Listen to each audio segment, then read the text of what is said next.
आज ज्योतिर्मठ के शंकराचार्य श्री अविमुक्तेश्वरानंद जी माघ मेले से बिना स्नान किए लौट रहे। कर दिया बड़ा ऐलान। क्या है आपकी राय? कमेंट में जरूर बताएं। आज यहाँ से एक ऐसी रिक्तता और भारी मन लेकर लौटना पड़ रहा है जिसकी हमने कभी कल्पना नहीं की। प्रयाग में जो कुछ भी घटित हुआ उसने न केवल हमारी आत्मा को झकझोरा है बल्कि न्याय और मानवता के प्रति हमारे सामूहिक विश्वास पर भी प्रश्न चिन्ह लगा दिया है। संगम की इन लहरों में स्नान करना केवल एक धार्मिक क्रिया नहीं बल्कि अंतरात्मा की संतृप्ति का एक मार्ग भी है।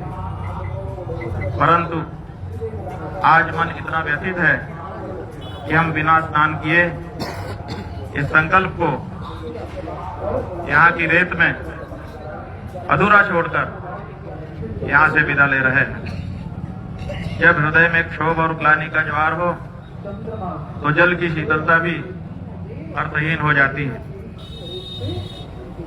हम प्रेस के अपने बंधुओं के माध्यम से समाज, विशेष करके हमारा सनातनी समाज, सनातन धर्म के अनुयायी और कुंभ मेला प्राधिकरण और उत्तर प्रदेश शासन तक यह बात पहुंचाना चाहते हैं कि न्याय की प्रतीक्षा कभी समाप्त नहीं होती।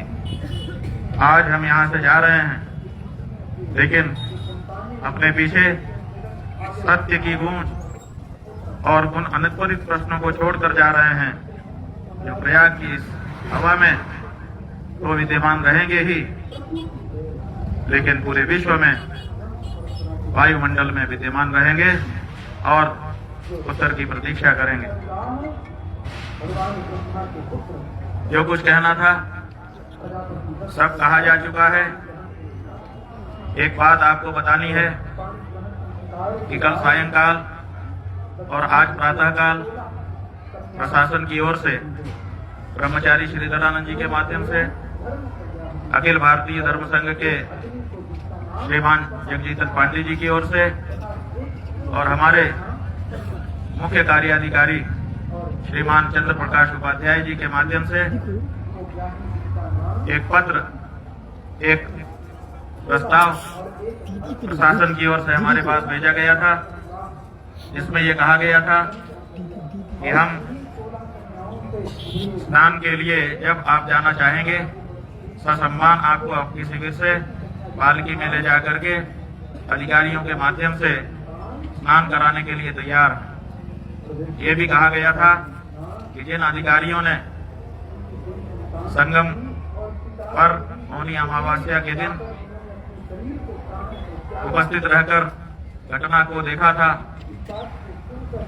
वो वे सब वहां पर उपस्थित रहेंगे और आपके ऊपर पुष्प वर्षा करके स्वागत करेंगे। यह भी कहा गया था कि भविष्य में चारों शंकराचार्यों को मौनी अमावस्या पर स्नान के लिए हम एक SOP बनाएंगे। उसका प्रारूप भी आप अगर चाहेंगे तो आपको दिखाया जाएगा। लेकिन जो घटना की गई उसके बारे में क्षमा के एक भी शब्द नहीं थे।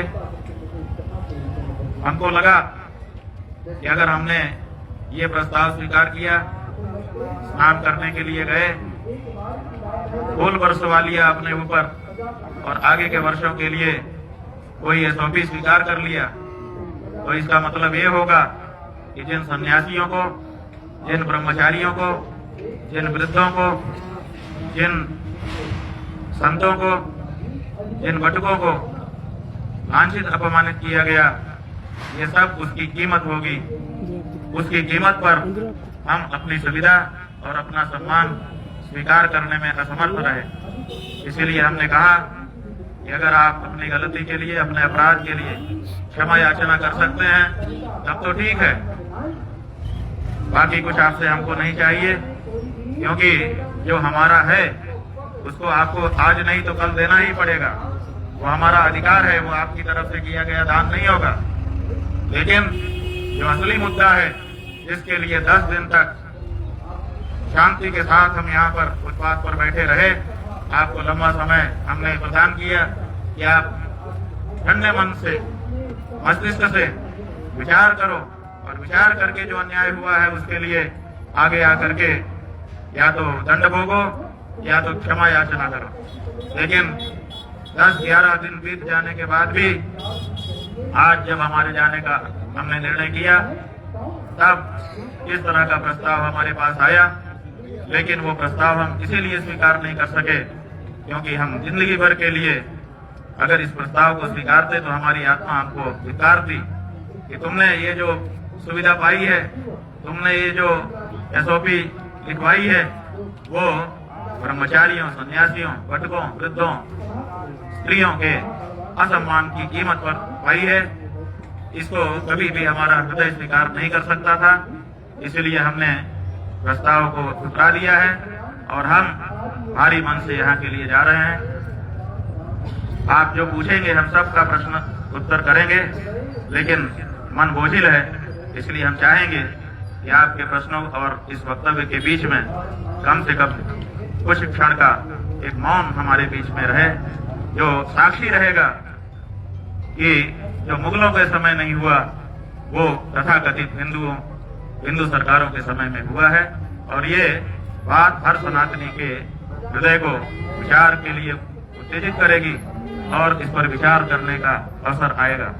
एक तरफ देश के गृह मंत्री कल गांधीनगर में थे, उन्होंने वहां पर कहा कि संतों का अपमान करने वाली और सनातनियों की सुध न लेने वाली सरकारें कभी भी स्थायी नहीं रह सकती हैं। एक तरफ इतना बड़ा ज्ञान उनके द्वारा उच्चारित किया जा रहा है और दूसरी तरफ सनातन धर्म के सबसे बड़े प्रतीक शंकराचार्य, सबसे बड़े प्रतीक बटुक, सबसे बड़ी प्रतीक सन्यासी, सबसे बड़े प्रतीक ब्रह्मचारी, जिन्होंने सनातन को अपने कंधों पर ढोने के लिए अपना जीवन समर्पित कर दिया है, ऐसी साधवियां, ऐसे वृद्ध सबका अपमान यहाँ पर हो रहा है और उसके बाद भी इतना बड़ा उपदेश गृह मंत्री जी के श्रीमुख से निकल रहा है। तो ये जो दोहरा चरित्र है, कहने में कुछ और करने में कुछ, ये अब देश के सामने साफ होना चाहिए और उसको साफ करने के लिए हम कार्य करेंगे, सर्व सनातनी तक संदेश भेजेंगे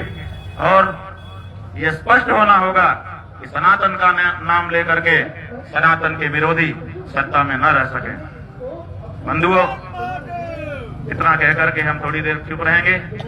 जब थोड़ा सा हमको साहस होगा तो आप जो प्रश्न करेंगे हम एक एक करके उसका उत्तर जरूर देंगे। शंकराचार्य भगवान